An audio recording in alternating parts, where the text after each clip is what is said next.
the humanoid has become far too cocky, far too full of himself. Time to take him down. Time for the machine to rule FM23. Take him down.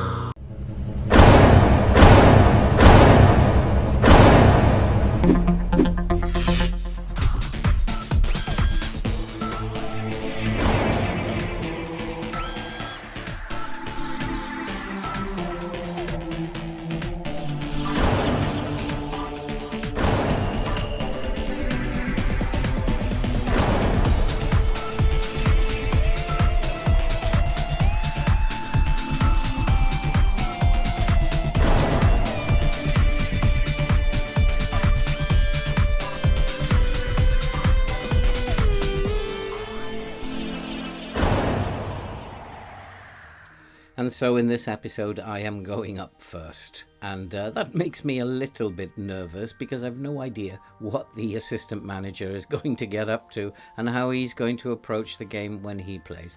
And it's always a bit nervy when you're playing a team like West Brom, who are struggling for form, who are a pretty poor team and are lounging around at the bottom of the league, and that is a potential banana skin. But before we actually get into how we're going to set up for this game, let's have a look at some transfer news and what's happened in the transfer market. And the transfer market basically is the same for both players apart from one. We didn't separate until the first game of the season had been played around about 10 days before the transfer window shut. The assistant manager, in his save, he didn't make any changes to his team after that point. He had a number of contracts rejected, and I'm guessing he wasn't willing to pay the wages that the players were demanding, and so he decided against bringing players in. Both of us have made 3 signings for the first team. We've brought in Adam Eder from Norwich. He's still a 22-year-old, but obviously he's a very good forward and he's got a lot of development to do, and he will go on to be a very good forward. At the moment, he's going to be starting as backup to Scamacca.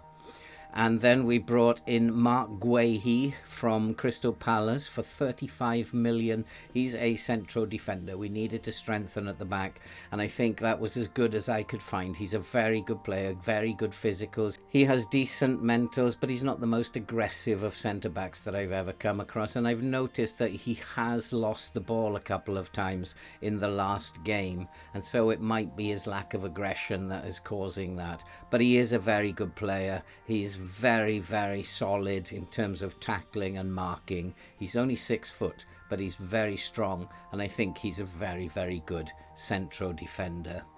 And then we brought in Antonio Blanco. He's just backup for the midfield, and I think he's a very good central mid. He will sit nicely in the midfield doing a decent job for us when he is required. He's not a first team player, but I think he's going to be a very good backup for us. And then finally, I have made an extra signing. I've brought in Maximilian Arnold from Wolfsburg for £22 million.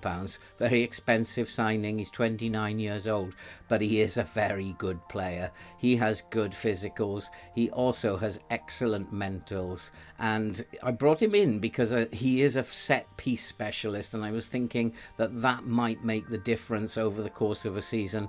And he has a heck of a long shot on him, and I'm looking forward to seeing him blasting in a few from distance. Good technique, good long shots. That's a recipe for a few good goals, I think. But he's got to get himself into the team at first, and we do have a very strong midfield, but I'm sure he's going to work his way into the team very quickly.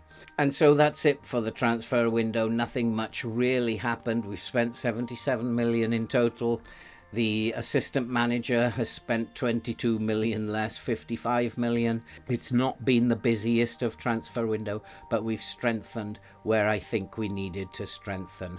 And so now let's go and have a look at how I'm planning to play against West Brom. West Brom, we know, are a very weak team. They're not in form, they're at the bottom of the league, and they're leaking goals. Now, they will be playing with a Catenaccio style, and they will sit back and wait for us to make mistakes and then hit us on the counter-attack. And they score a lot of goals from balls from deep. But we have to attack. I don't know what the assistant manager is planning to do, but I'm planning to attack. I'm going to start positive because that is what my team is most familiar with in terms of mentality. But we'll look at how we are going to play. We're going to play with a higher tempo, play out of defence. We are going to work the ball into the box. And because they're poor at tackling, they're not brave, they don't have much aggression, I'm going to ask my players to run at them.